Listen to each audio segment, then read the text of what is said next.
un spectre hante le monde, le spectre de l'anarchisme. Quelques nuits, dans quelques rues de quelques villes, un groupe s'est formé presque spontanément. Vêtus de noir, casqués, masqués, le cortège avance comme au hasard, sans rencontrer de réelle résistance. Des drapeaux, des slogans, des regards, une caméra tenue par l'un des leurs saisit chaque détail.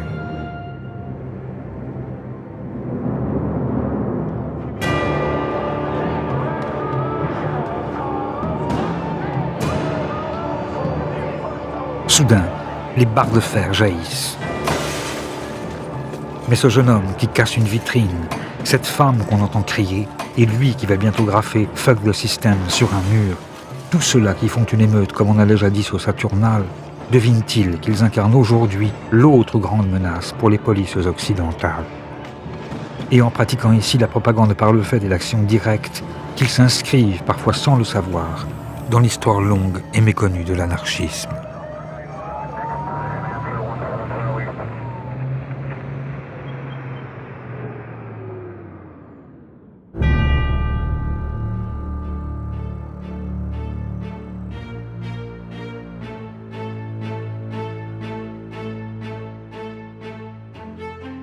Qui sont-ils? D'où viennent-ils et que pensent-ils, ceux qui hier comme aujourd'hui se disaient anarchistes? Pourquoi, alors qu'ils furent fichés, leurs visages nous demeurent-ils étrangers? Pourquoi leurs pensées semblent-elles confuses et leur histoire si inquiétante? Né du capitalisme, frère ennemi du communisme d'État, l'anarchisme n'a pourtant eu de cesse de souffler son vent de révolte sur le monde. Et si certains libertaires purent se changer en criminels, jouant du revolver ou faisant parler de la dynamite, on oublie qu'ils furent nombreux à proposer des alternatives et entamer des révolutions sur les 5 continents.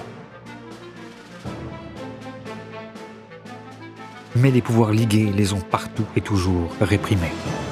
On les a menés enchaînés à la guillotine ou on les sangla au dossier de la chaise électrique. Et le moindre de leurs châtiments ne fut sûrement pas la réduction de leurs gestes à une chronique de faits divers, ni l'effacement de leur victoire dans la mémoire sociale.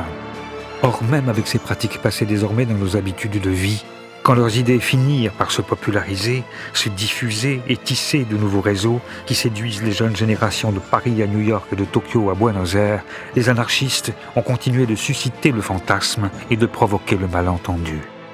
D'où vient donc l'odeur de soufre qui précède chacun de ces sombres cortèges? Et quelle folle espérance se soulève avec chaque drapeau noir brandi? Comment l'anarchisme, qui rêve pour notre vieux monde d'un autre futur et combat depuis plus de 150 ans tous les maîtres et les dieux, nous pose-t-il des questions toujours aussi actuelles? Et pourquoi son histoire, qui oscille comme un pendule de gauche à droite, de l'insurrection à l'attentat, est-elle plus que jamais la nôtre?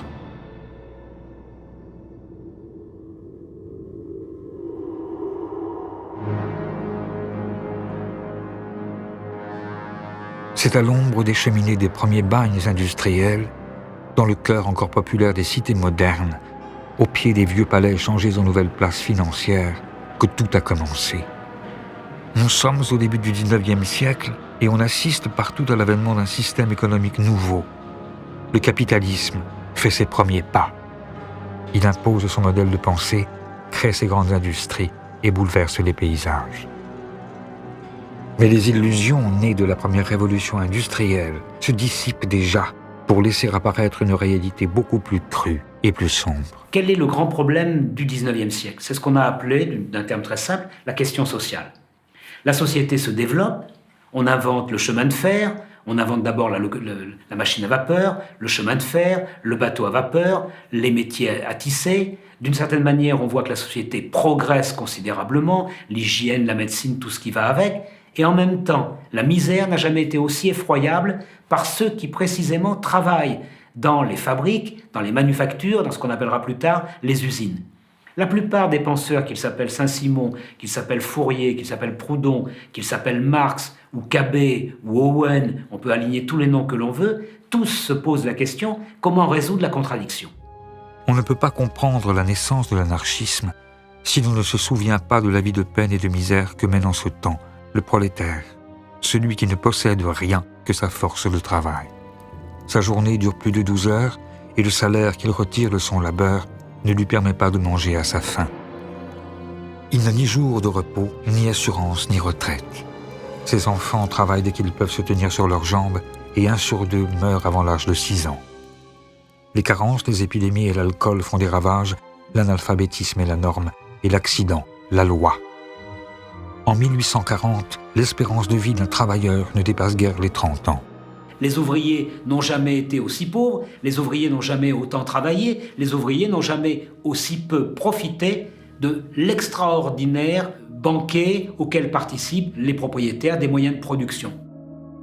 Quel système social va permettre de résoudre la question, c'est-à-dire de donner non seulement du travail, mais à manger suffisamment à l'ouvrier, et plus qu'à manger, pour qu'il puisse lire, pour qu'il puisse se cultiver, pour qu'il puisse participer à la société démocratique. Tout comme la bourgeoisie qui bénéficie du progrès et vit dans l'opulence a pu trouver dans le libéralisme son idéologie, c'est dans un socialisme aux contours encore vagues que le prolétariat voit à l'époque une réponse possible à ses problèmes. Mais pour apporter une réelle solution aux injustices, le socialisme doit surmonter une autre contradiction, presque philosophique, celle-là.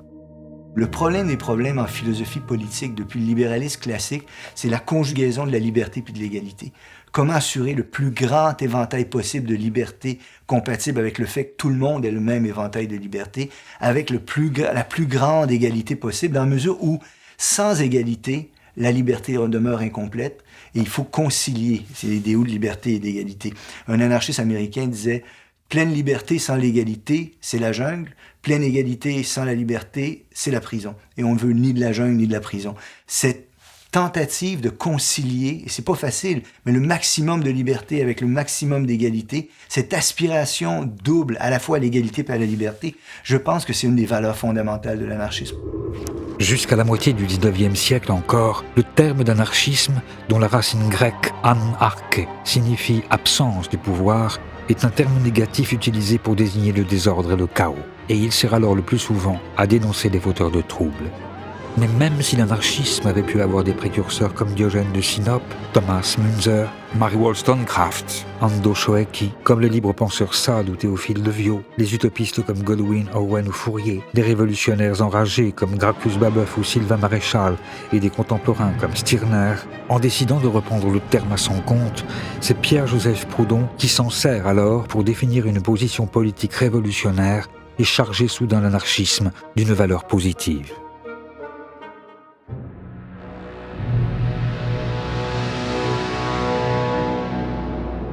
Proudhon, il est né à Besançon, au début du XIXe siècle. Et contrairement à la majorité des autres théoriciens socialistes, ou même anarchistes, il est issu d'un milieu d'origine populaire. Et la grande force, et aussi la grande originalité de Proudhon, c'est justement de savoir de ce qu'il parle lorsqu'il dénonce les inégalités sociales ou les injustices sociales. Pierre-Joseph Proudhon, c'est aussi un ouvrier, c'est un typographe qui sait lire et écrire, qui est capable non seulement de composer des textes, non seulement de les rédiger avec une plume, mais de les composer et de faire en sorte que cette pensée se matérialise en devenant un livre. Et c'est cette fascination qu'il va trouver dans son métier de typographe qui va l'amener à rédiger un certain nombre de textes qui vont effectivement circuler dans la France de l'époque. En 1840, Proudhon rédige le mémoire qui le rendra célèbre.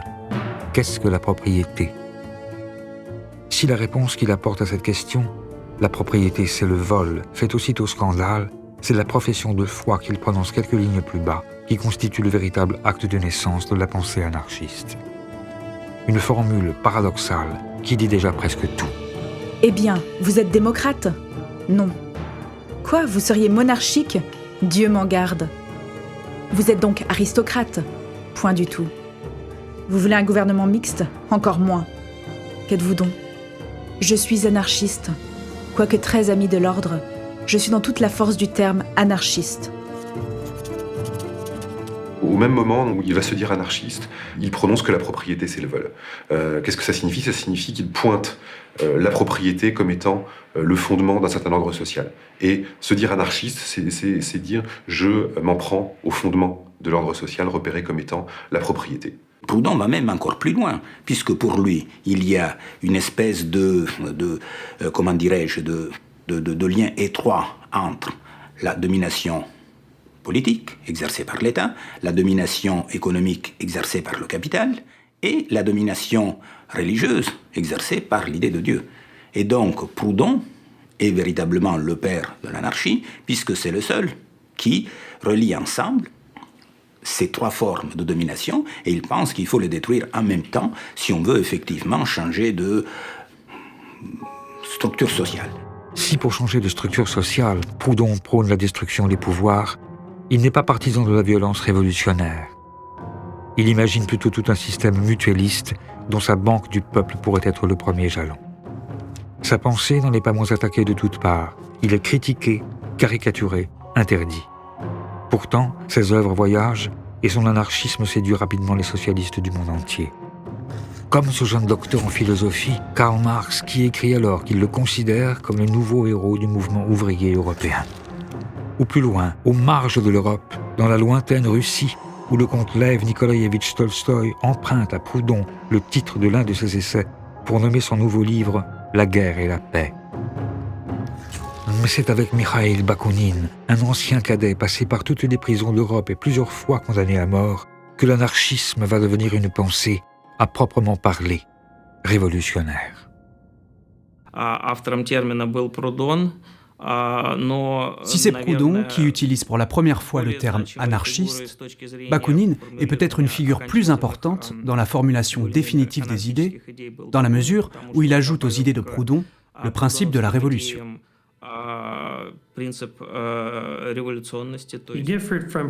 À la différence de Proudhon, en effet, Bakounine prône l'insurrection. Selon lui, la seule manière d'abolir l'État et le capitalisme, c'est une révolution armée. Bakounine entreprend de diffuser la pensée anarchiste au sein de la toute nouvelle Association internationale des travailleurs, plus connue sous le nom de Première Internationale. Cette association, créée en 1864 à Londres, qui affirme que l'émancipation des travailleurs doit être l'œuvre des travailleurs eux-mêmes et qui rassemble à ses débuts plus de 2000 ouvriers, brosseurs, terrassiers, doreurs, charpentiers, menuisiers venus du monde entier, apparaît en effet aux yeux du révolutionnaire russe comme la plateforme idéale pour parachever le projet anarchiste et le faire connaître au monde. À chaque congrès, on discute des moyens de production. Est-ce qu'il faut les collectiviser? Est-ce que chacun a droit d'avoir ses propres moyens de production? Est-ce que ça doit être commun? Est-ce qu'il faut des coopératives? Est-ce qu'il faut des collectivités?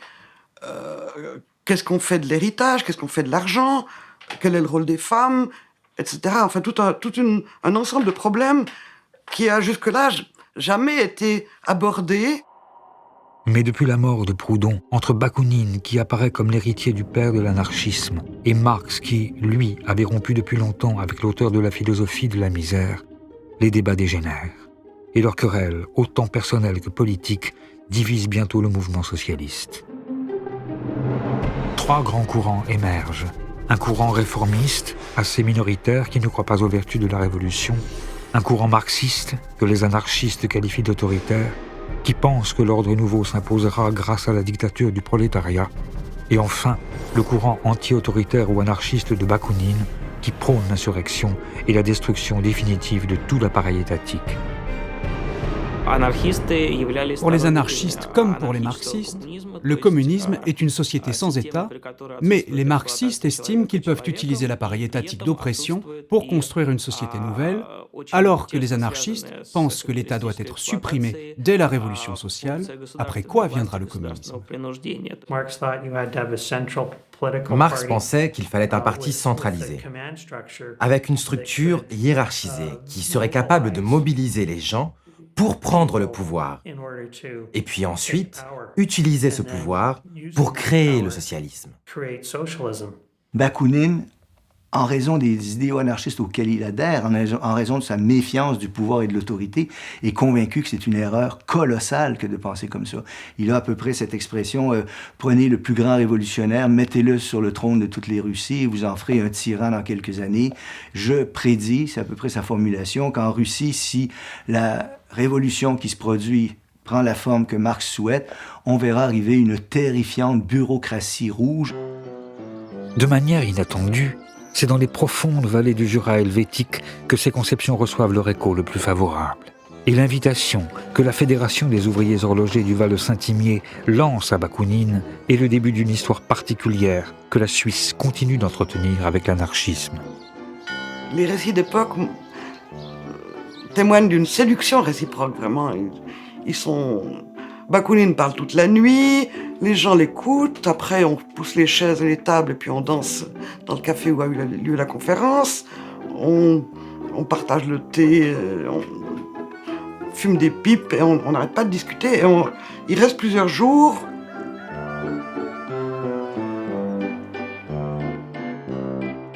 Et c'est ça qui fait une rencontre indispensable pour que la suite se passe. C'est depuis cette fédération jurassienne, qui demeure aujourd'hui encore l'un des bastions mondiaux de l'anarchisme, que Bakounine, avec son mètre 99 et ses yeux impeccablement bleus, lui qui parle 5 langues, noue des contacts avec des révolutionnaires venus des 4 coins du monde. Comme les Suisses James Guillaume ou Waldemar Schwitzgebel, les Italiens Malatesta et Cafiero, l'Allemand Johann Most, les frères Élie et Élisée Reclus, le Belge Victor Dave, l'Espagnol Anselmo Lorenzo, ou un peu plus tard, le prince russe Kropotkin, qui deviendront bientôt tous des figures du mouvement.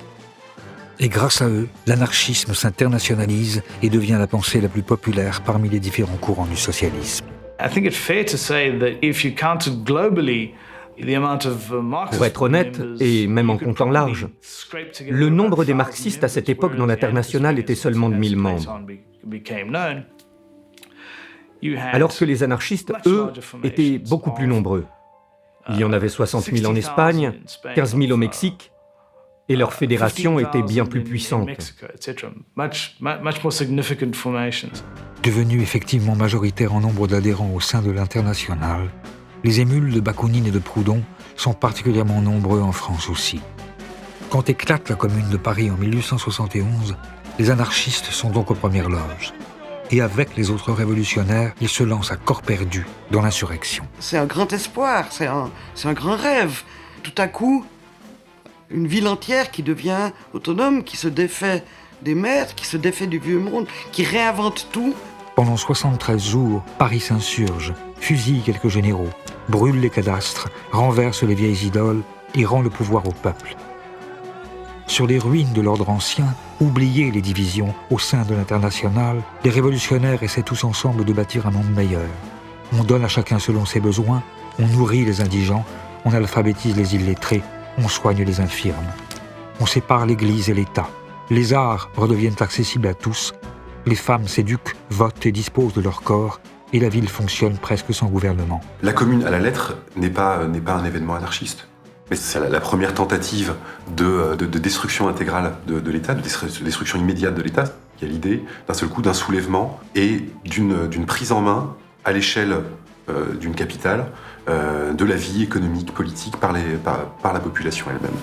Même si la Commune n'est pas anarchiste, ceux qui se disent anarchistes ou ceux qui vont le devenir, comme Louise Michel, sont en première ligne.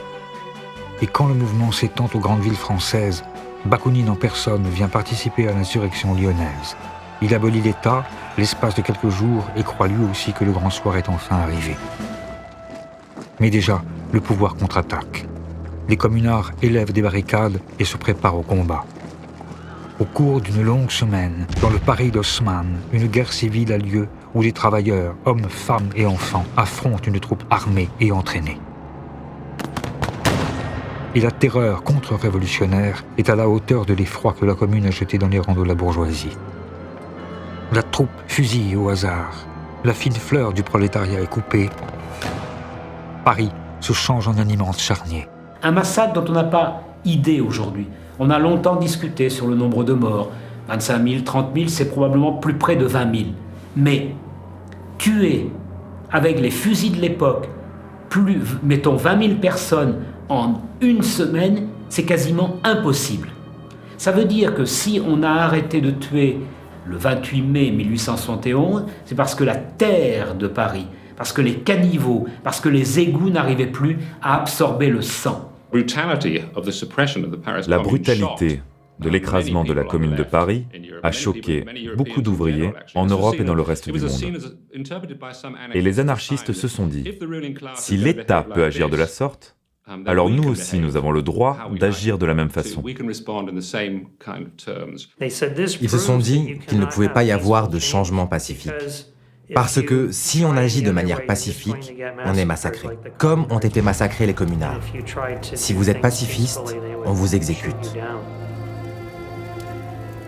Une part de la relève anarchiste est assassinée au cours de la Semaine sanglante. Une autre est condamnée à la déportation dans les bagnes calédoniens. Les rares qui échappent à la mort et au châtiment de l'État connaissent l'exil et la misère. Les marxistes profitent de leur diminution pour achever de les exclure de l'international.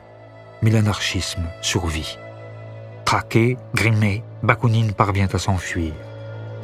Il rassemble ses dernières forces en Suisse, à Saint-Imier, dans sa forteresse jurassienne, pour y sceller un pacte qui marquera officiellement la naissance de son mouvement. À ce moment-là, ils sont une quinzaine, 12 jeunes gens qui ont entre 20 et 30 ans, qui viennent d'Espagne, d'Italie, de Suisse, et il y en a 3 qui sont un peu plus vieux qu'eux. Il y a Bakounine, un Espagnol et Gustave le Français, un communard. Et ils créent une nouvelle organisation. Les historiens ne la mettent pas dans la liste des internationales. Enfin, c'est une nouvelle organisation. Hein. La dénomination qui lui est donnée et qui sera reprise à l'époque a le mérite d'une grande clarté. C'est l'international anti-autoritaire. Qui adopte toute une série de dispositions dans lesquelles on affirme clairement que le premier des devoirs de l'Association internationale des travailleurs, c'était la destruction de tout pouvoir politique. C'est-à-dire qu'à ce moment-là, clairement, il y a pour la première fois une création d'une organisation qui se fixe explicitement des objectifs anarchistes. À Saint-Imier, en signant un pacte d'amitié, de solidarité et de défense mutuelle, les anarchistes prennent leur indépendance. Ils se dotent d'une charte, d'une organisation et d'un programme. Horizontalité dans l'organisation et anti-autoritarisme, radicalité révolutionnaire et internationalisme, athéisme, liberté de parole et de pensée, égalité de tous et refus du jeu des partis, tous les aspects de la pensée libertaire sont rassemblés ici pour la première fois. Les anarchistes y inventent même une nouvelle arme dont l'emploi, généralisé, aurait la capacité de détruire tout pouvoir politique et de précipiter la révolution. L'instrument, le moyen de la révolution, c'est la grève générale.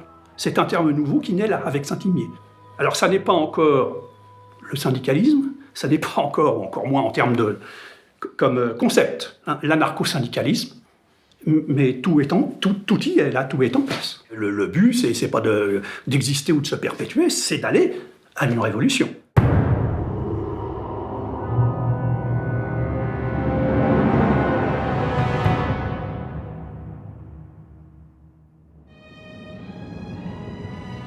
C'est dans les jeunes États-Unis d'Amérique que cette arme nouvelle va être utilisée pour la première fois à grande échelle. Déposé par les grandes vagues de migration, l'anarchisme, ici aussi, a pris racine. Il a même trouvé, dans ces bataillons de pauvres qui viennent grossir les grands centres industriels du Nord, où le salariat ressemble tant à l'esclavage du Sud, un terreau favorable à son épanouissement. Car au début des années 1880, la guerre civile se prolonge dans des luttes sociales sévèrement réprimées, comme celle des cheminots de Pennsylvanie, où le gouvernement fédéral fait tirer à l'arme lourde sur les travailleurs. Les charges, baïonnettes au canon, font des dizaines de morts. Pour les nouveaux arrivants, le rêve américain se change souvent en long cauchemar. L'histoire générale des émigrants, que ce soit les Italiens, les Allemands ou les Français, est toujours la même. S'ils sont des ouvriers qualifiés, ils ne trouvent que des emplois sous-qualifiés. S'ils sont des ouvriers sous-qualifiés, ils occupent alors les pires emplois. Et tous perdent leurs illusions en arrivant. Ils ne croient plus au système politique qui se prétend alors démocratique et républicain. Ils se rendent compte de toute la corruption. Et donc, nombre de ces immigrants, soudain, se radicalisent. Cette rencontre avec des idées radicales a notamment lieu à Chicago, où nombre de ces immigrés finissent par arriver.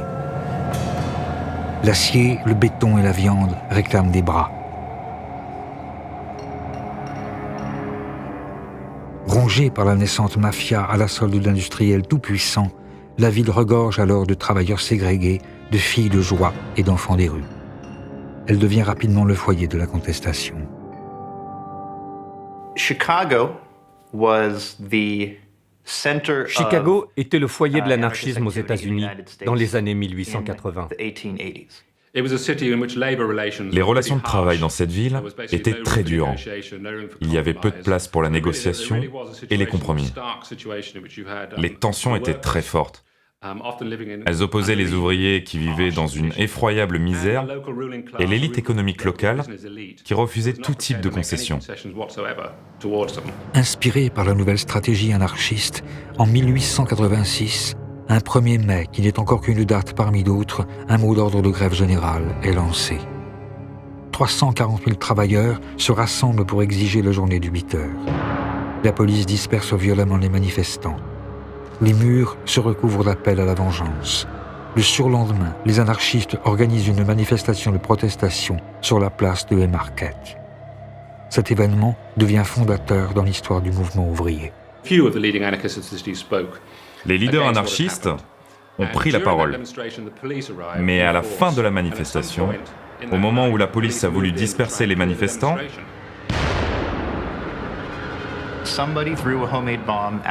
Quelqu'un a jeté une bombe. Elle a explosé au milieu des policiers et tué des agents. Il y a un mouvement de foule. La police se met à tirer. Les manifestants répliquent. Les Américains ont l'habitude encore aujourd'hui d'être armés. Mais les autorités, sans aucune preuve, ont considéré que c'étaient les anarchistes qui étaient responsables de ce désordre et de la bombe.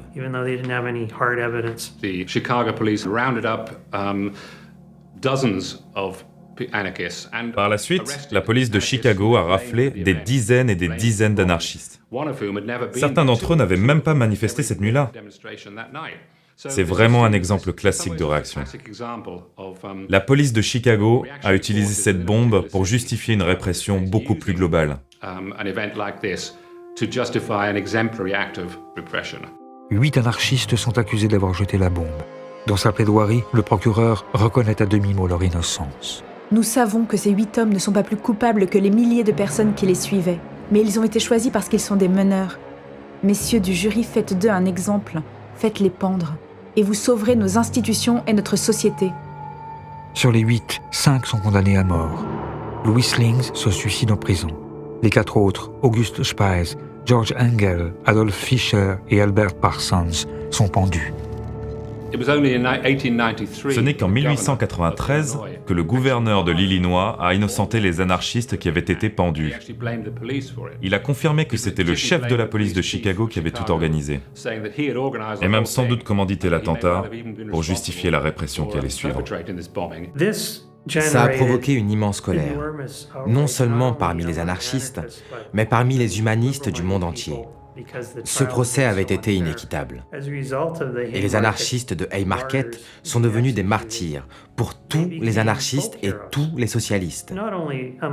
Et par la suite, on pouvait voir leurs portraits partout, dans toutes les organisations ouvrières, non seulement en France, en Grande-Bretagne, mais jusqu'en Amérique latine. Le retentissement mondial de l'affaire d'Haymarket a pour conséquence l'adoption du 1er mai comme journée internationale des travailleurs.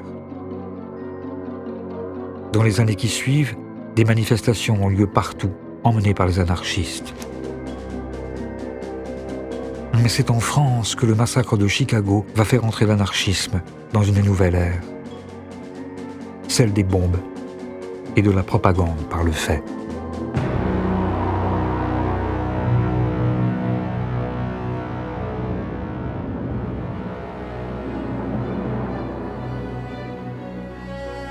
C'est la belle époque. Depuis la Commune, Paris s'est reconstruite et n'a jamais aussi bien porté son surnom de ville lumière et de cité des arrêts de l'amour. Elle est la première place financière, occupe le centre d'un empire colonial en pleine expansion et demeure encore pour quelques années la capitale du monde. La bourgeoisie triomphe et la jeune démocratie enorgueillie peut, en commémoration des 100 ans d'une révolution française déjà vidée de son sens, inviter l'Occident à visiter sa grande exposition universelle. Entre deux palais de la guerre et des industries et une Bastille flambant neuve reconstruite pour l'occasion, les curieux peuvent assister à une remise en scène spectaculaire du massacre des nations indiennes ou se promener nonchalamment dans les allées larges et grillagées des tout nouveaux zoos humains. Ici, le marxisme est encore très minoritaire et l'anarchisme reste le seul mouvement de masse révolutionnaire.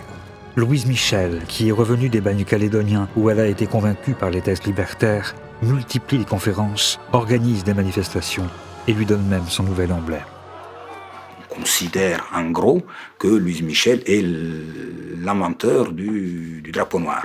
Lors d'une manifestation des sans-travail à Paris en 1883, Louise Michel va utiliser un chiffon noir, un signe d'emblème. Et elle justifiera son geste lors de son procès. Le drapeau noir, c'est à la fois un drapeau de deuil et un drapeau qui marque la spécificité des anarchistes. En fait, en réalité, les choses sont un petit peu plus compliquées, puisqu'au même moment, on trouve à Lyon un journal qui s'intitule explicitement Le Drapeau Noir. Je crois que c'est le premier qui s'appelle Le Drapeau Noir. J'ai filmé Le Drapeau Noir. C'est une photocopie. Mais quand même.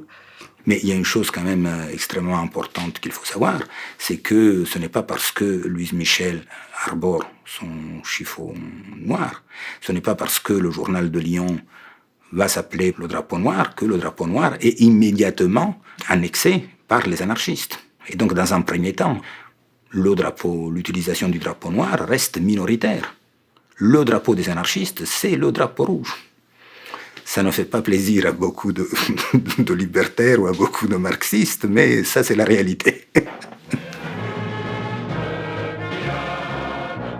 L'Internationale, en revanche, la chanson qui deviendra l'hymne du Parti communiste, elle, et que vient d'écrire Eugène Pottier, a été dédiée à l'origine à Gustave Lefrançais, un anarchiste signataire du pacte de Saint-Imier.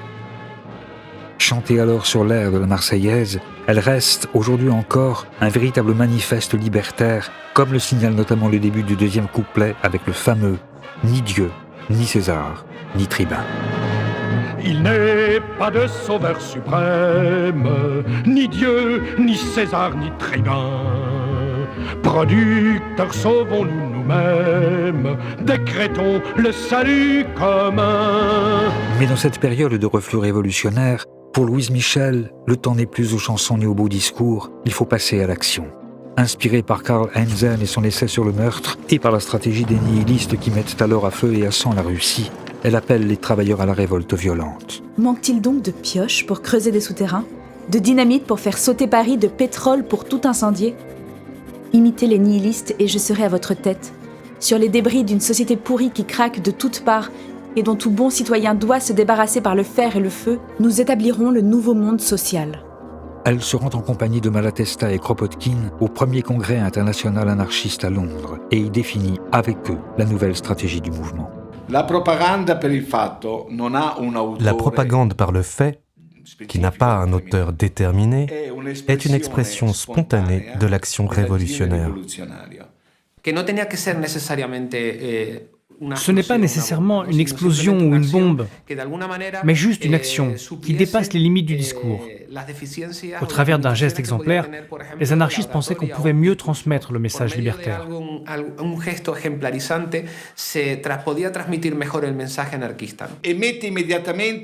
Et puis ça met le révolutionnaire au défi.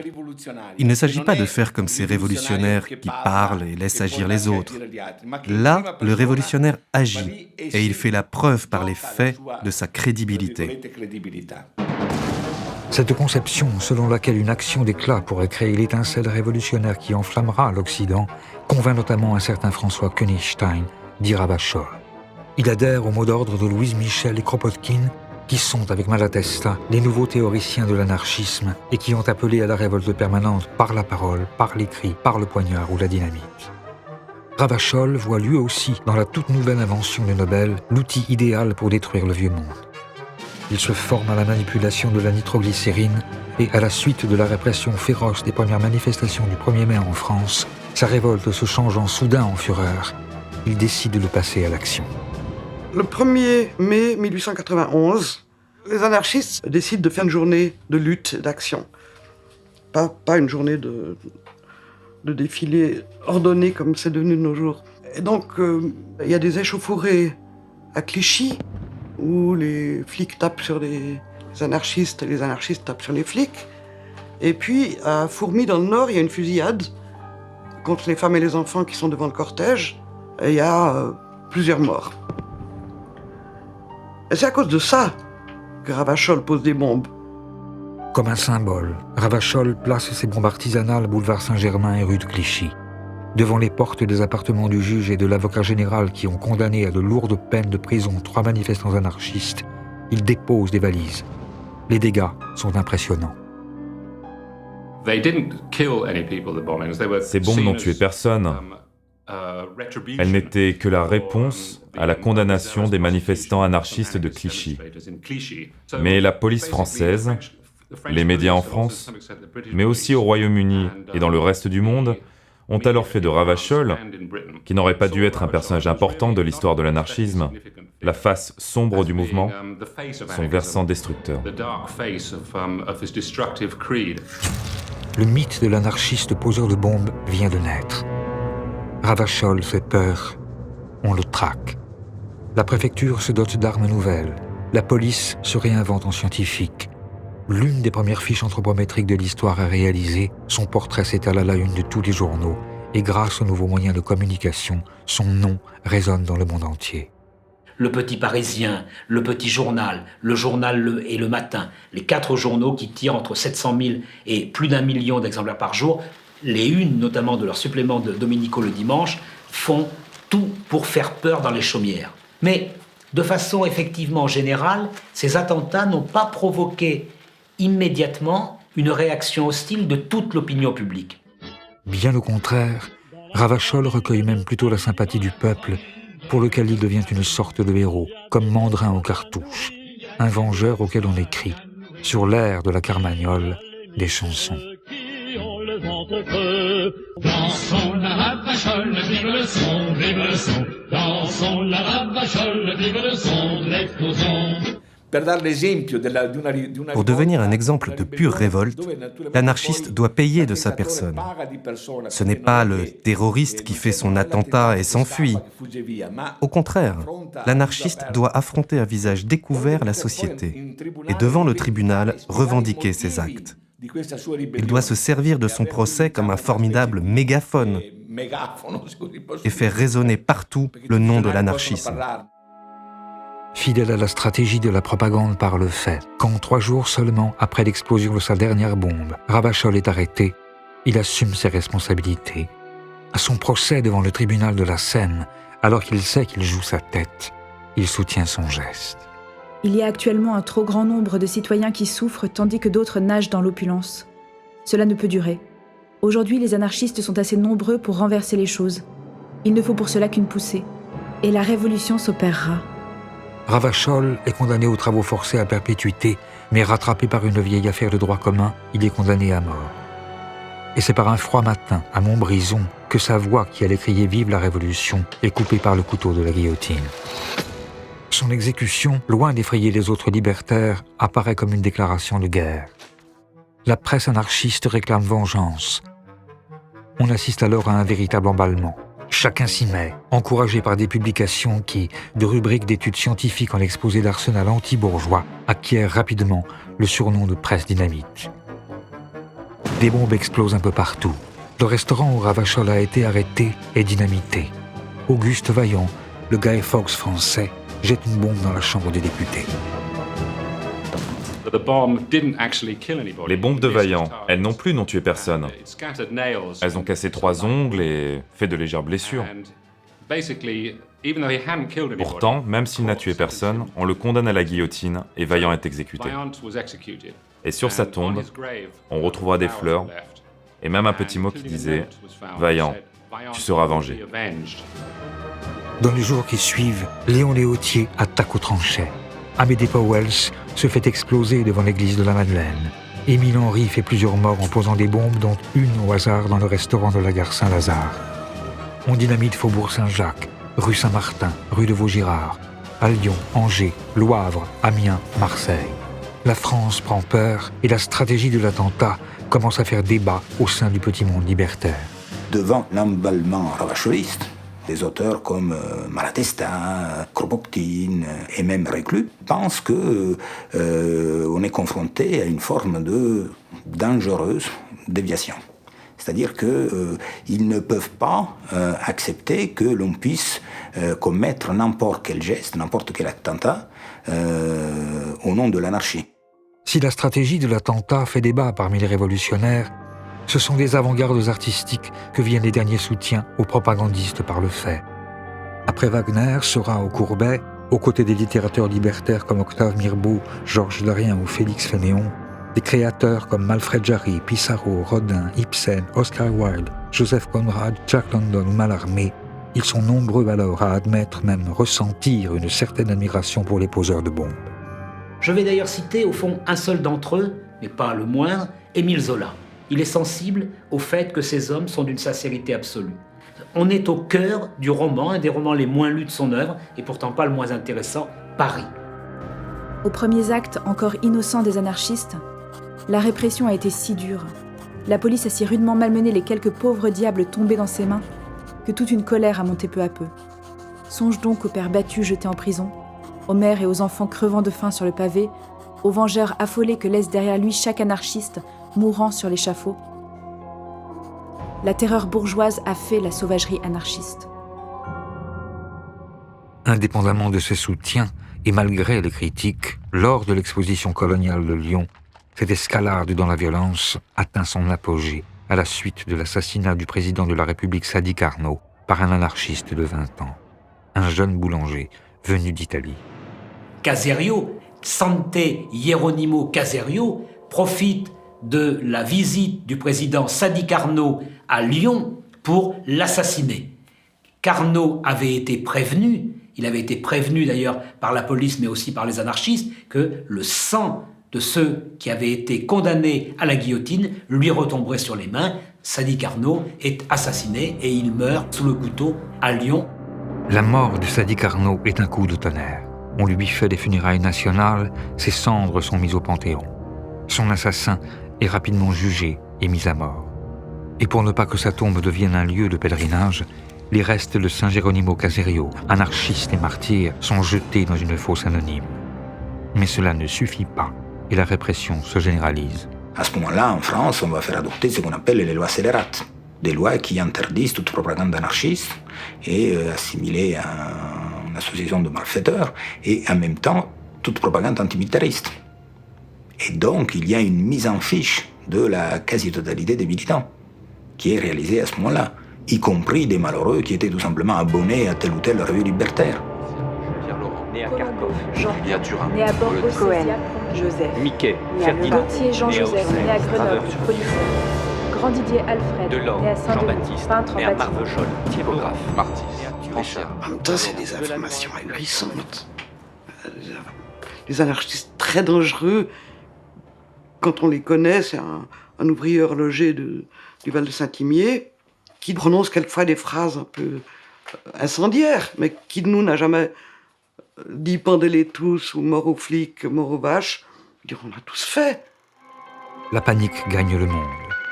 Les rumeurs les plus folles courent de ministère en consulat. Les anarchistes complotent. Ils sont une menace pour la sécurité des nations.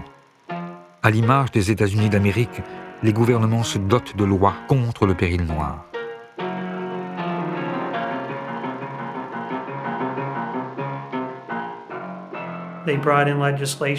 On a alors voté des lois qui interdisent aux anarchistes d'entrer aux États-Unis d'Amérique. Et depuis ce jour, si vous êtes assez fou pour dire que vous êtes anarchiste, vous ne pourrez pas passer la douane. On vous l'interdira. Oui, c'est à ce moment qu'ont commencé ces lois qui criminalisent les gens juste pour leurs idées politiques. L'idée d'une conspiration terroriste, d'une conspiration internationale, est alors apparue. C'est la première fois que le concept de guerre à la terreur était utilisé. Dans le New York Times, en 1894, on a commencé à lire des titres sur la nécessité d'exterminer le terrorisme. C'était déjà ces termes très mélodramatiques qui étaient employés.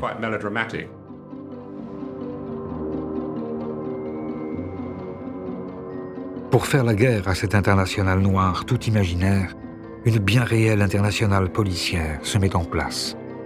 Les gouvernements de 21 pays organisent la Conférence internationale pour la défense sociale contre les anarchistes, où sont jetées les bases de ce qui deviendra Interpol. À Rome, en 1898, a lieu la conférence anti-anarchiste qui rassemble tous les gouvernements. Parce que tous les gouvernements, les rois, les princes, sont tous terrorisés à l'idée de se faire assassiner par un anarchiste. Mais tout ça ne sert à rien, puisque le 29 juillet 1900, en Italie, le roi Umberto Ier est assassiné par un anarchiste, Gaetano Bresci. Et avec lui, malgré la répression et les lois d'exception, les têtes couronnées et les chefs d'État tombent comme à gravelotte sous les coups des anarchistes. Le tsar de Russie, les présidents d'Uruguay, d'Équateur, du Salvador, en Espagne, le président du Parti conservateur et au Portugal, le roi et le prince héritier sont tués. À Genève, Luigi Lucchini poignarde l'impératrice Élisabeth d'Autriche, plus connue sous le nom de Sissi. À Madrid, le président du Conseil espagnol est assassiné. Et ainsi de suite, jusqu'à la guerre où Alexandros Skinas tue le roi des Grecs et Gavrilo Princip, l'archiduc d'Autriche et sa femme. Mais face à la propagande par le fait des anarchistes, l'État fait de la propagande. Et quand il se trouve des entrepreneurs malins, l'anarchisme peut aussi servir à faire la promotion de ses petites affaires. Comme c'est ici le cas d'Edison, qui profite de l'exécution de Leon Cholkoch, l'assassin du président des États-Unis, McKinley, pour promouvoir ses deux nouvelles inventions, le cinéma en 35 mm et la chaise électrique. Ces attentats qui, somme toute, bien sûr, ils sont pas marrants, mais ils n'ont pas fait beaucoup de morts. Je pense que la période des attentats en France, elle a fait moins de morts que la révolte des bagnards aux îles du Salut en 1994, où ils sont tous fait assassiner par les gardiens. En réalité, le nombre de ces attentats n'est pas si élevé. Les historiens s'accordent à dire qu'il y a eu moins de 200 morts dans toute la période de la propagande par le fait. Creo que la sobredimensión que han tenido los atentados anarquistas y los magnicidios. L'exagération qu'on a faite de l'importance des attentats est surtout le fait de la presse, qui voulait faire peur. Et aussi parce qu'il est difficile de faire comprendre les différentes nuances de l'anarchisme. C'était plus simple, pour tout le monde, de ramener tous les types de lutte armée à la seule dénomination de terrorisme. Mais à la fin du 19e siècle, pour les anarchistes, un fait est sûr. La stratégie de l'attentat a montré ses limites. Elle n'a nulle part précipité d'insurrection et a plutôt contribué à décrédibiliser la cause libertaire. Pour les théoriciens, il est urgent de revenir à l'essentiel.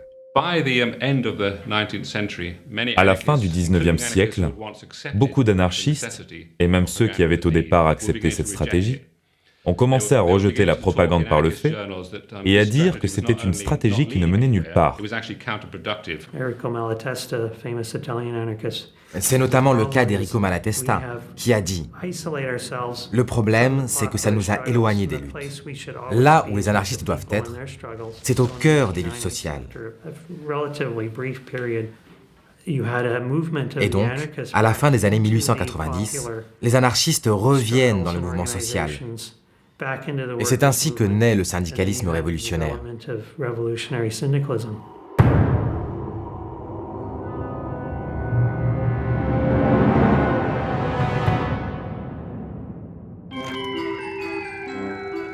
Depuis quelques années, un peu partout, les travailleurs ont conquis le droit de s'organiser en syndicats. Mais c'est avec la création des bourses du travail, puis de la CGT, qu'anarchisme et syndicalisme vont fusionner pour donner naissance au syndicalisme révolutionnaire, que l'on désignera plus tard sous le terme d'anarcho-syndicalisme.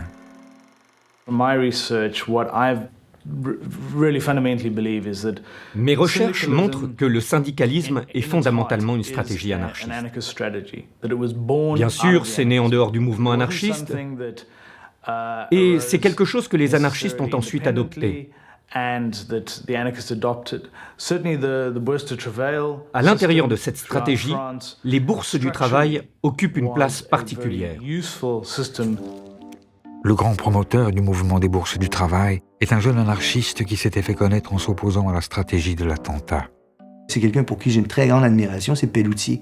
Alors, c'est un Français, Pelloutier, qui meurt très jeune, à 30 quelques années, en s'étant tué à la tâche, littéralement. Mais il va fonder cette idée de bourse du travail. Qu'est-ce que c'est que ces bourses du travail?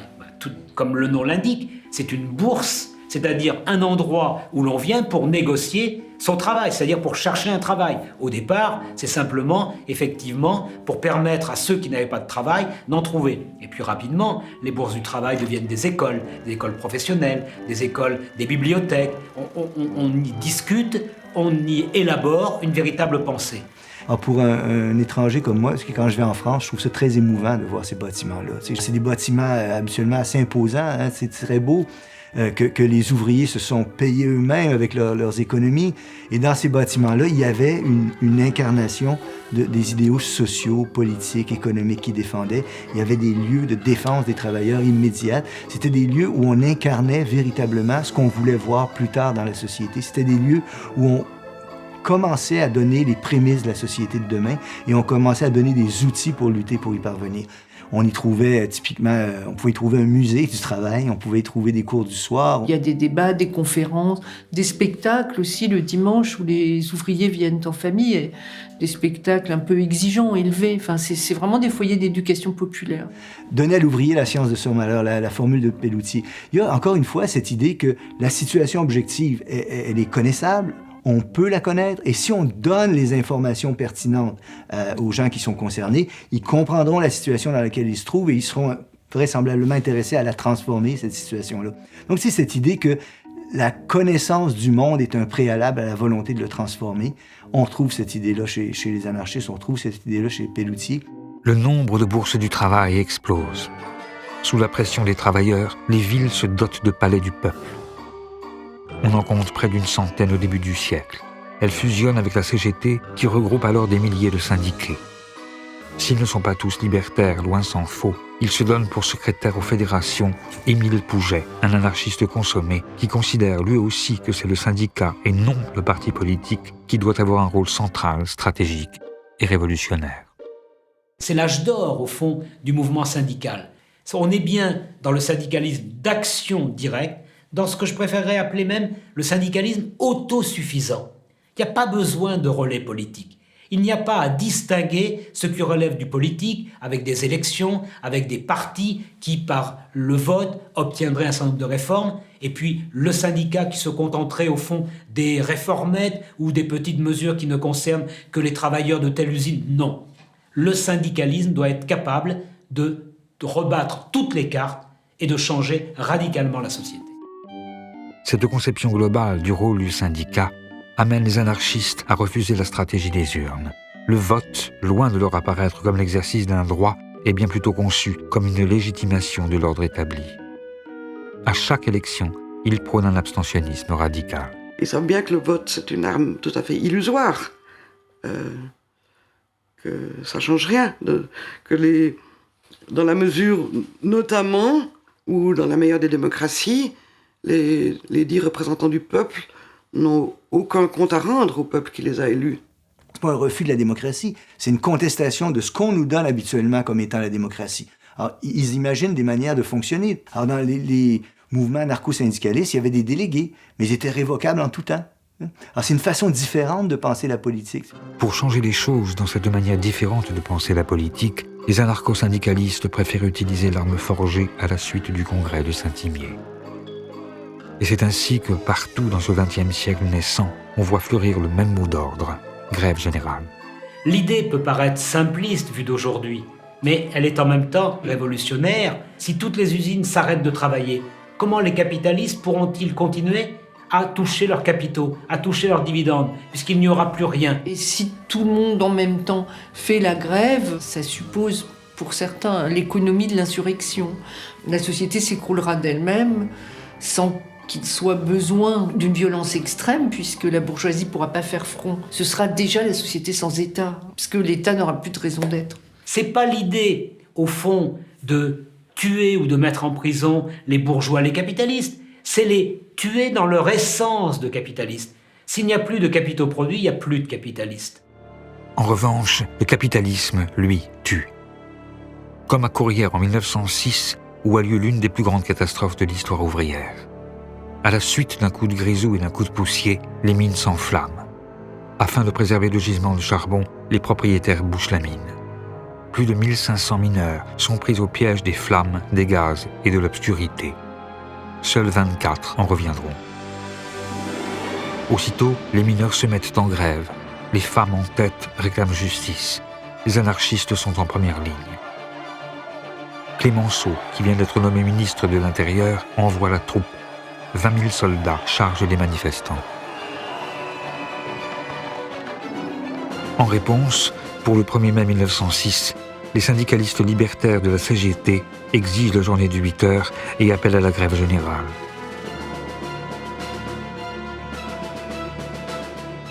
Il y a comme un avant-goût du 36 ou de mai 68. Dans les bourses du travail, si les anarchistes font des soupes populaires et jouent à l'orchestre, ils savent que bientôt viendra l'heure de l'affrontement. En plein cœur de cette époque qui n'est pas belle pour tout le monde, les travailleurs se préparent. La bourgeoisie tremble. La France retient son souffle. Il y a toute une fébrilité autour de ce 1er mai 1906 qui doit être le départ de la grève générale. Donc il y a une attente presque millénariste. On voit des banderoles dans tant de jours nous serons libres. Et c'est actualisé au fur et à mesure qu'on se rapproche de la date fatidique. Et il y a une véritable panique qui saisit la bourgeoisie à l'approche de ce 1er mai 1906. Et à Paris, il y a 45 000 hommes de troupes pour empêcher toute manifestation de se tenir. Donc il y a la tactique du manège et les dragons qui tournent en rond sur les places. Il va y avoir des affrontements autour de la place de la République. C'est vraiment des charges sabre au clair. Et quand on frappe, c'est bien souvent avec le tranchant. Il y a un nombre de mutilations incroyable. Et puis il y a des morts, pas mal de morts aussi. Malgré les arrestations, les blessés et les morts, les anarchistes remportent ici tout de même une grande victoire. Ils font la preuve qu'ils peuvent mobiliser les travailleurs et obtenir gain de cause. Car si la journée de 8 heures n'a pas été obtenue, le gouvernement a tout de même été obligé de lâcher, sous la pression, un jour de repos. Le syndicalisme révolutionnaire est alors au fait de sa popularité. La charte d'Amiens, adoptée quelques semaines plus tard, symbolise son triomphe et demeure aujourd'hui encore le codex du mouvement syndical en France et dans le monde. Car au début du XXe siècle, l'anarcho-syndicalisme fait des petits un peu partout. La CNT en Espagne, qui regroupera bientôt près de 2 millions de travailleurs. La FORA, qui structurera la vie politique argentine jusque dans les années 50, ou encore les IWW aux États-Unis d'Amérique, qui prennent pour emblème un chat noir et un sabot que les ouvriers français glissaient dans les machines pour les casser, et qui, dans de très nombreuses langues, formera l'étymologie du mot sabotage. Si vous prenez une carte du monde, alors vous verrez que le mouvement anarcho-syndicaliste s'est développé dans toute l'Amérique latine et dans toute l'Europe. Si l'on parle d'une présence certes minoritaire, mais avec une influence énorme, alors vous trouverez l'Europe de l'Est, l'Afrique du Nord et jusqu'en Extrême-Orient. Le syndicalisme révolutionnaire s'est implanté aussitôt dans le monde entier, surtout dans les pays capitalistes industrialisés. Avec ces organisations qui voient le jour tout autour du monde et leurs publications qui tirent dans toutes les langues, le courant syndicaliste révolutionnaire parvient à toucher des franges de la population jusqu'alors négligées par les autres courants politiques. Et grâce à elle, l'anarchisme étend son influence et accroît sa force d'impact. Au fur et à mesure de l'implantation des syndicats anarchistes, ceux-ci se dotaient toujours de sections féminines. Ce ne sont pas des ghettos, car ces sections féminines étaient vraiment aux avant-postes de la Révolution. Et je crois que c'est important de comprendre ça, car les femmes jouaient alors un rôle de pionnier. Et ces sections féminines devenaient aussitôt, en quelque sorte, des avant-gardes révolutionnaires. Esclaves entre tous les prolétaires, ce sont effectivement des femmes qui mènent ces luttes syndicales et ouvrent pour l'anarchisme de nouveaux fronts. Le mouvement libertaire devient ainsi, en ce temps où les femmes n'ont pas le droit de vote, ni celui d'avoir un compte en banque, le seul mouvement révolutionnaire à avoir des figures féminines de premier plan. On se souvient de Louise Michel, la communarde réprouvée devenue héroïne populaire, et d'Emma Goldman, l'émigrée russe surnommée la femme la plus dangereuse d'Amérique. Mais il y a encore Voltairine de Clerc, dont le talent littéraire n'aura d'égal que le foisonnement de la pensée, Leda Raffanelli, la militante convertie à l'islam et figure marquante de l'anticolonialisme au Proche-Orient, ou Virginia Bolton, qui, avec le sous-titre « Ni Dieu, ni Maître, ni Marie », publie le premier journal féministe de l'histoire. Sans oublier Lucy Parsons, dont l'époux accusé à Haymarket avait été l'un des 5 martyrs de Chicago et qui, née esclave, deviendra l'une des premières militantes de la cause noire. Connues et reconnues, ces femmes qui remplissent des salles sur leur seul nom sont admirées par les sympathisants anarchistes et craintes par les pouvoirs établis, qui n'hésitent pas à les enfermer, à les déporter et même à les exécuter, comme ce fut le cas de Kano Sugako, journaliste féministe et martyre japonaise, qui finira pendue au crépuscule du soir après avoir été accusée à tort de haute trahison. Mais en dépit de la participation de ces personnalités, le syndicalisme révolutionnaire n'en finit pas moins par montrer ses limites. Et Malatesta, encore lui, s'en inquiète qu'il le voit devenir un mouvement légalitaire dans lequel les anarchistes semblent avoir oublié ce qu'ils sont et ce pourquoi ils luttent. Ce que Malatesta critique alors, c'est ce syndicalisme apolitique, de ventre mou, qui n'ose pas contester le pouvoir. Un syndicalisme qui jette la confusion et veut juste perdurer, qui n'admet pas que son objectif final doit être la destruction de tout pouvoir politique. Désespérant de l'action collective, mais aussi victime d'une répression disproportionnée, de nombreux révolutionnaires préfèrent alors se détourner des organisations pour créer, après l'insurrectionnalisme et l'anarcho-syndicalisme, le dernier grand courant du mouvement anarchiste, l'individualisme.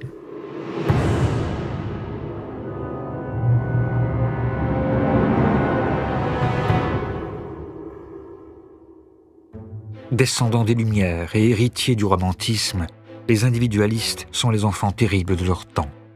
Ils lisent Nietzsche et Stirner, prônent une objection de conscience généralisée et entendent mener immédiatement, en rupture avec les principes autoritaires en cours dans la société, une existence pleine et entière. Joseph Albert, dit Libertad, que l'on surnomme aussi le roi de la butte Montmartre, est l'une des figures de ce courant. Il accompagne l'essor des causeries populaires et a fondé le journal L'Anarchie, avec un A minuscule. Libertad est une très grande figure. Alors, il écrit dans l'Anarchie, donc on a un certain nombre de textes. Ça fait pas de lui un théoricien, c'est des textes très émotionnels aussi.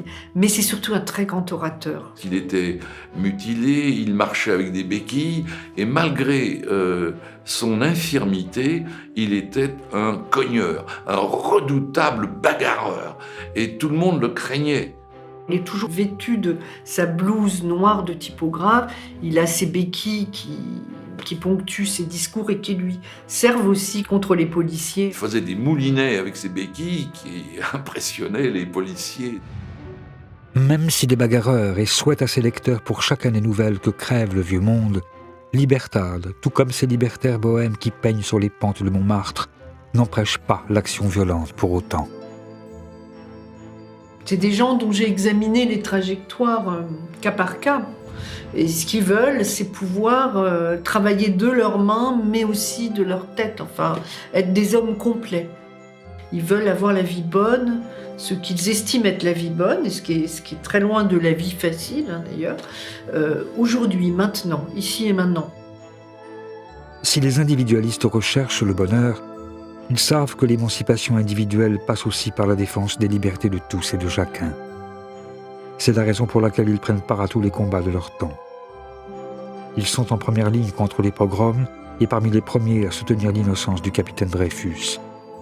Ils sont à l'avant-garde de la bataille pour la laïcité et militent pour la séparation de l'Église et de l'État.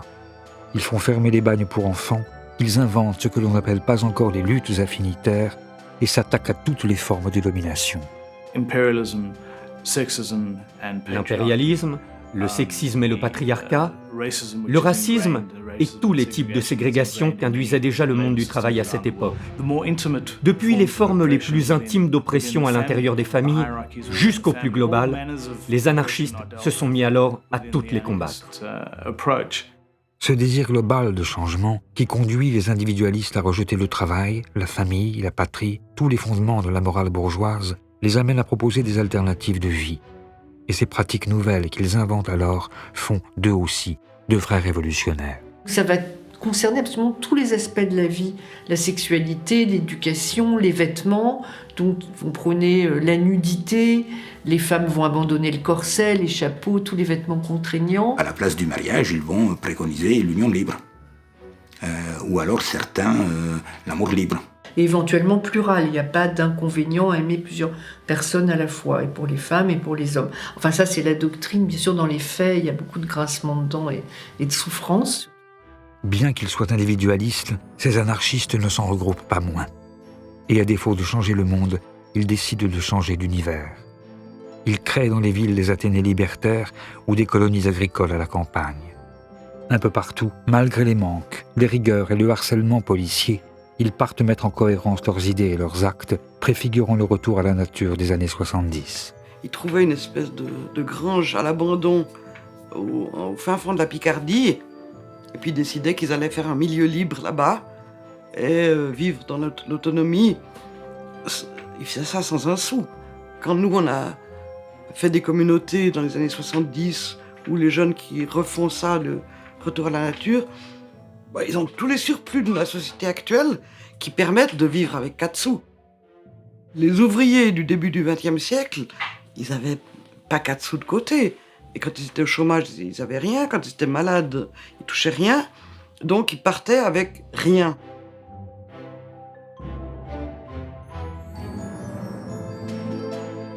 Alors il y a des gens qui émigraient aussi. Il y a des communautés au Paraguay, au Costa Rica, sur des îles de Polynésie française. Donc là, effectivement, la vie est peut-être un peu plus facile. On peut cueillir des mangues et des papayes, et survivre avec un petit bout de tissu autour des hanches. On voit alors partout des colonies se créer, en Belgique, aux États-Unis, ou comme ici en Palestine, où des individualistes juifs fondent de Gagna la mère des kibbutzim. Mais c'est effectivement en Amérique latine que de véritables villes libertaires voient le jour. Il y a la Nouvelle-Australie où s'installa notamment Marie Gilmore, ou encore la Colonia Cecilia, fondée au Brésil par Giovanni Rossi et un groupe d'anarchistes italiens, dont il ne reste qu'une seule image. Pendant 4 ans, ces libertaires abolissent les hiérarchies, la religion et l'argent, s'organisent en conseil, s'aiment librement et chantent des chansons. Terra di ladri, coi miei compagni vado in esilio e tutti uniti a lavorare formeremo la colonia sociale e tu borghese ne paghi il fio, tutto precipita, re patria e Dio e l'anarchia forte e gloriosa e vittoriosa trionferà, si trionferà. Mais l'anarchie ne triomphe pas, et ces colonies, véritables contre-sociétés qui devaient être le germe du monde nouveau, ferment les unes après les autres. Certains individualistes se disent alors que si pour changer la société, il faut bien changer l'individu, pour changer l'individu, il faut reprendre le mal à la racine. Or, selon eux, l'école bourgeoise inculque dès l'origine aux enfants des valeurs autoritaires et centralise tous les dispositifs de pouvoir. Il faut donc s'y attaquer et y porter la révolution. Ils se font alors éducationnistes réalisateurs et conçoivent des pédagogies nouvelles où l'antique paideia se mêle aux principes libertaires. La tâche de l'anarchiste, c'est d'être un éducateur. C'est-à-dire, il faut en quelque sorte faire l'homme nouveau avant de faire la société nouvelle. Il y a une très grande exigence d'élévation intellectuelle, sensorielle, physique même. Il ne néglige aucun des aspects de la vie. Des expériences de nouvelles formes d'éducation fleurissent aussitôt à travers le monde. La ruche de Sébastien Faure ou l'orphelinat de Sampuy de Paul Robin. Mais l'une des plus complètes est l'école moderne, fondée en Espagne sur des principes anti-autoritaires par Francisco Ferrer. Francisco Ferrer est un pédagogue anarchiste très important. Il a créé le mouvement des écoles modernes. L'idée était de faire une éducation séculaire, laïque, non seulement à destination des enfants, mais aussi des adultes, basée sur des relations égalitaires entre les élèves et les professeurs. C'est une éducation intégrale, c'est-à-dire qu'elle doit être à la fois manuelle et intellectuelle. L'enfant doit savoir à peu près tout faire. Elle est fondée exclusivement sur l'usage de la raison, c'est-à-dire on ne veut rien imposer à l'enfant de l'extérieur. Nous ne craignons pas de le dire. Nous voulons faire des hommes dont l'indépendance intellectuelle sera la force suprême, qui ne se soumettront jamais à rien, capables de discerner ce qui est bon et qui aspireront à vivre 1000 vies en une seule. La société craint de tels hommes, et il ne faut pas attendre d'elles qu'elles soutiennent jamais une éducation capable de les produire. C'est ça qui est fascinant quand on lit les anarchistes sur l'éducation, et à mon avis, c'est parmi les rares théoriciens de l'éducation qui sont conscients de ça, ils se méfient d'eux-mêmes. Ils ont une telle méfiance à l'endroit de l'autorité illégitime, y compris en éducation, que leur réflexion sur l'éducation comporte une profonde réflexion sur les risques d'endoctrinement que porte leur projet. Alors vous allez lire des mots presque, je cite presque textuellement, « Rappelons-nous toujours que nous ne voulons pas faire de bons petits anarchistes. Méfions-nous toujours de notre propre pouvoir sur les enfants.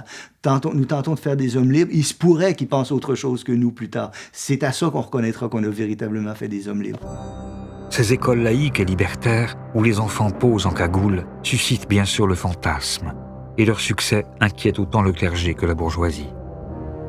Il faut arrêter au plus vite Francisco Ferrer, leur fondateur qui s'est pourtant toujours opposé à toute forme de violence. Une occasion est trouvée au cours de la semaine tragique de Barcelone de l'inculper à tort.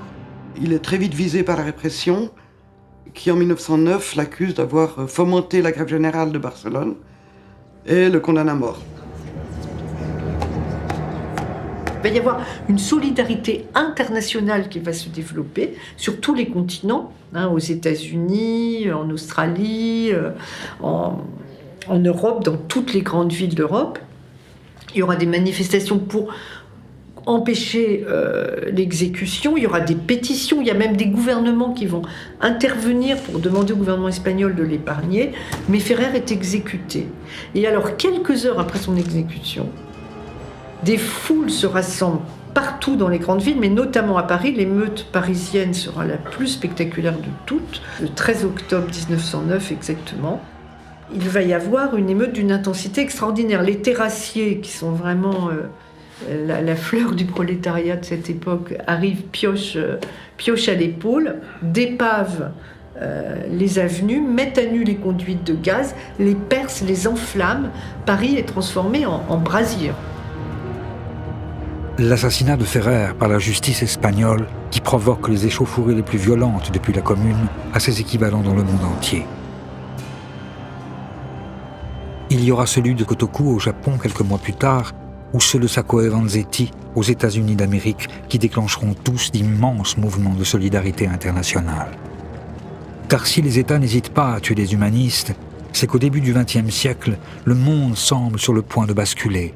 Rien qu'en 1905, on compte une révolution en Russie, des manifestations insurrectionnelles en Allemagne, en Italie, au Royaume-Uni, un vendredi rouge en Hongrie, une rébellion en Crète, une grève générale en Pologne, une semaine rouge au Chili, un mouvement de masse en Inde, le commencement de l'ère de la violence populaire au Japon, des soubresauts révolutionnaires en Mongolie ou encore une révolution constitutionnelle en Perse.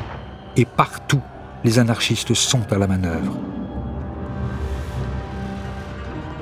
Mais malgré ces larges mobilisations, comme en Macédoine lors de l'insurrection à la fois nationaliste et libertaire d'Ilinden, tous ces mouvements sont noyés dans le sang. Et c'est dans ce contexte de répression généralisée, on l'oublie trop souvent, que certains individualistes vont reprendre la voie des armes, comme au temps de la propagande par le fait, mais avec, cette fois, la conscience de la vanité de leurs gestes et l'assurance de la tragédie qui les attend.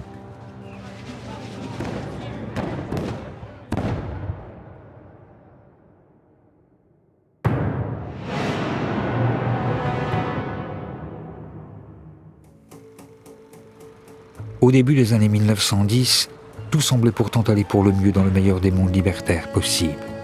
Un congrès international venait d'avoir lieu à Amsterdam où s'était rassemblée la crème de l'anarchisme mondial. Les anarchistes y étaient parvenus à se mettre plus ou moins d'accord sur 2 points fondamentaux. La nécessité d'organiser le mouvement en fédération nationale et, en cas de guerre, répondre à la mobilisation par la grève générale.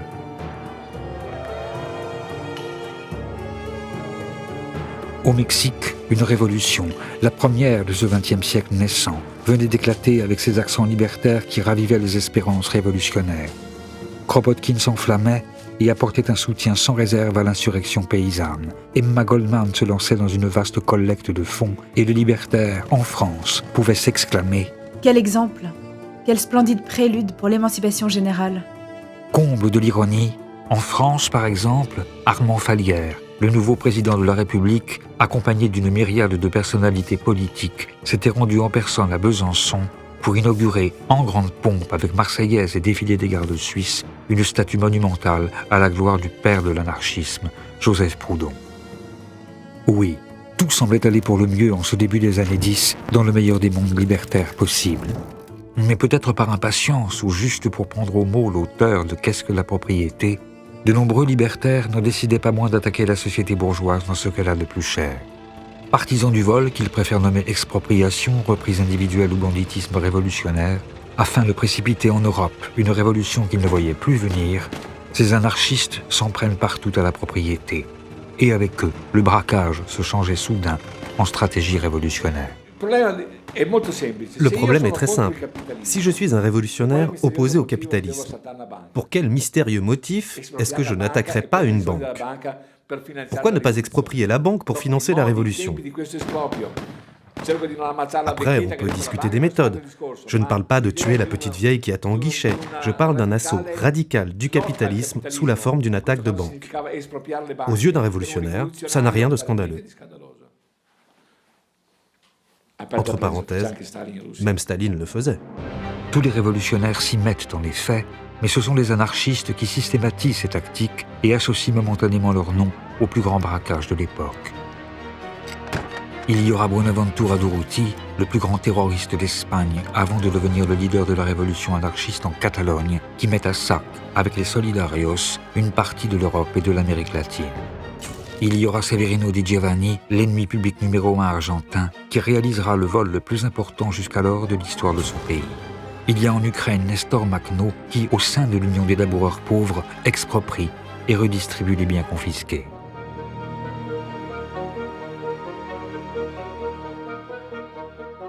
Le plus pittoresque, le plus intéressant, c'est sans doute Marius Jacob. Il a créé une petite bande, n'est-ce pas, de cambrioleurs qui avait pour but de voler les exploiteurs du peuple, les parasites de la société, c'est-à-dire qu'ils choisissaient leur cible, ils ne volaient pas n'importe qui, mais avant tout les militaires, les prêtres, les magistrats et les grands propriétaires. Dans la mesure du possible, sans violence aucune, et même avec une certaine élégance, puisqu'il peut laisser des petits messages ironiques à destination de ceux qu'il a cambriolés.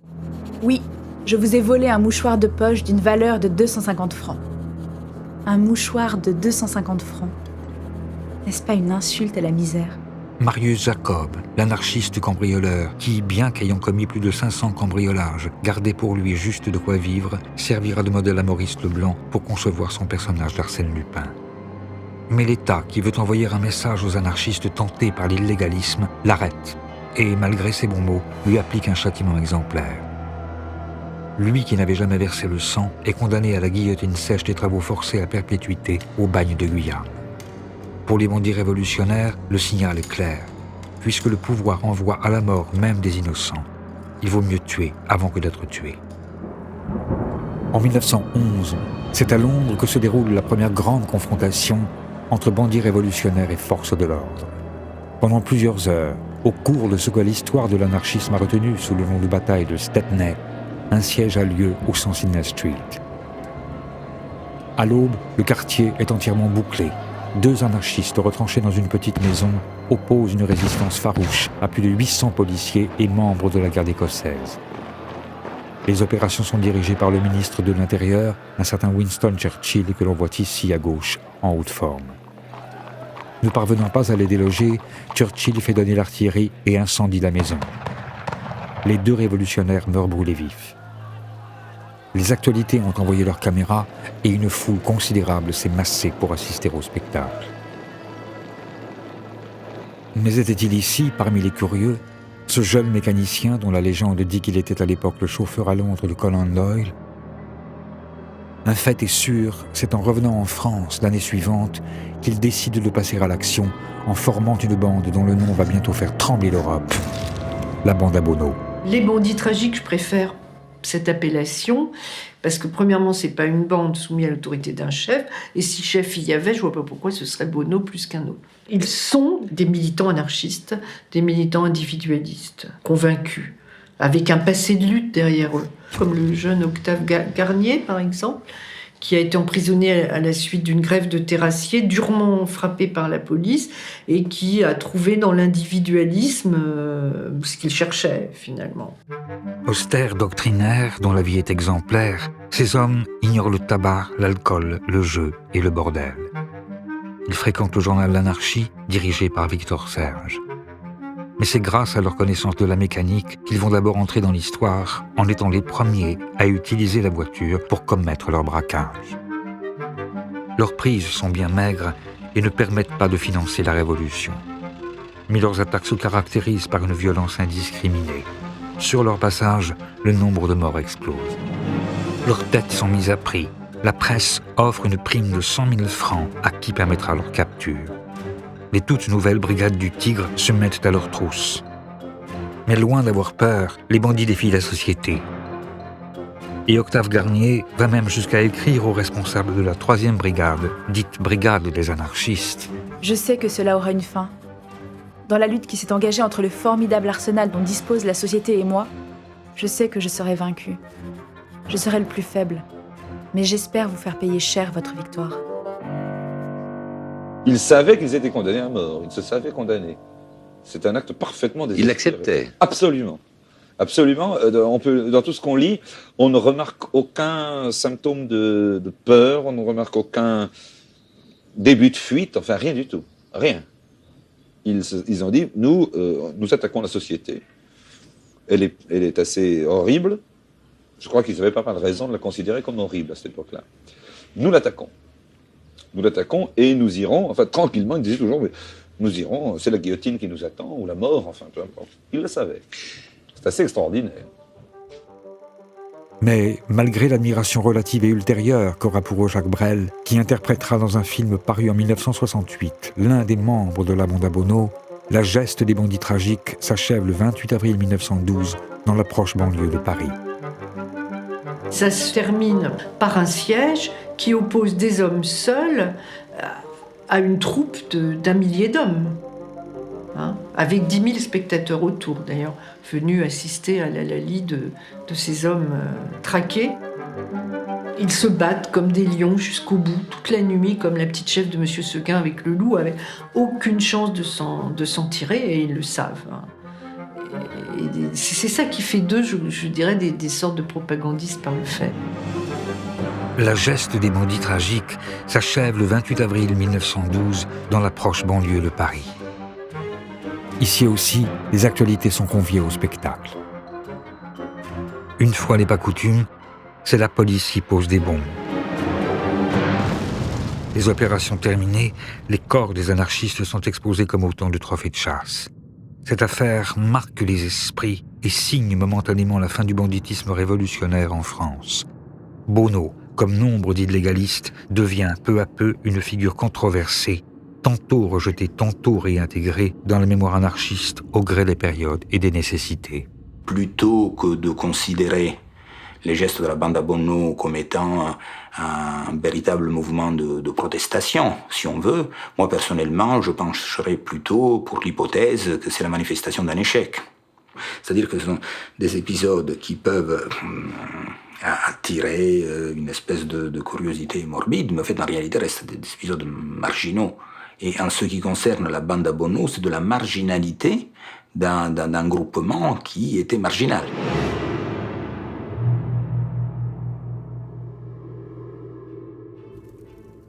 Le battage médiatique fait autour de la bande à Bono permet surtout à l'époque de disqualifier le mouvement anarchiste dans ses efforts pour empêcher la guerre. Car devant les démonstrations de masse que firent les libertaires aux côtés des autres socialistes, par exemple ici, au Pré Saint-Gervais près de Paris, ou avec la Semaine rouge d'Ancône en Italie, où Malatesta était parvenu à étendre la grève générale aux marches en Romagne et jusqu'en Toscane, les impérialismes craignaient plus que tout que les travailleurs du monde parviennent à s'entendre. Ils avaient réactivé les lois scélérates et rempli des fichiers, comme en France, le sinistre carnet B, dans lequel étaient répertoriés les noms des révolutionnaires qui devaient être arrêtés en cas de conflit. Mais grâce à la peur fabriquée avec l'affaire des bandits tragiques et devant le choc provoqué par l'assassinat à Sarajevo de l'archiduc François Ferdinand, l'État n'avait pas eu besoin d'y recourir. Et avec la mort de Jean Jaurès, même des figures de l'anarchisme comme Kropotkin finissaient par se rallier à l'Union sacrée. Les affiches des libertaires appelant à la désertion pouvaient désormais se recouvrir des appels à la mobilisation générale. Et c'est ainsi, alors que commençait un massacre d'une ampleur inimaginable, qui fera bien plus de morts que toutes les révolutions, pendant que les travailleurs tombaient par millions et que les mutins mouraient seuls devant les pelotons d'exécution, que des paroles de Malatesta ou d'Emma Goldman, restés fidèles à leur idéal, purent se perdre pour un temps dans le bruit de la mitraille. Le rôle des anarchistes est de continuer à proclamer qu'il n'y a qu'une seule guerre, celle qui, dans tous les pays, est menée par les opprimés contre les oppresseurs. Notre rôle, c'est de montrer aux hommes la générosité, la grandeur et la beauté de l'idéal anarchiste. La justice sociale réalisée par l'organisation libre des producteurs, la guerre et le militarisme à jamais supprimés, la liberté entière conquise par la destruction totale de l'État et de ses organismes de coercition. Vive l'anarchie! Car notre sang bleu est noir, notre drapeau rouge est noir, notre étoile jaune est noire, notre vie en rose est noire. Oui, notre sang bleu est noir, notre drapeau rouge est noir, notre étoile jaune est noire, notre vie en rose est noire. Oui, notre sang bleu est noir, notre drapeau rouge est noir, notre étoile jaune est noire, notre vie en rose est noire.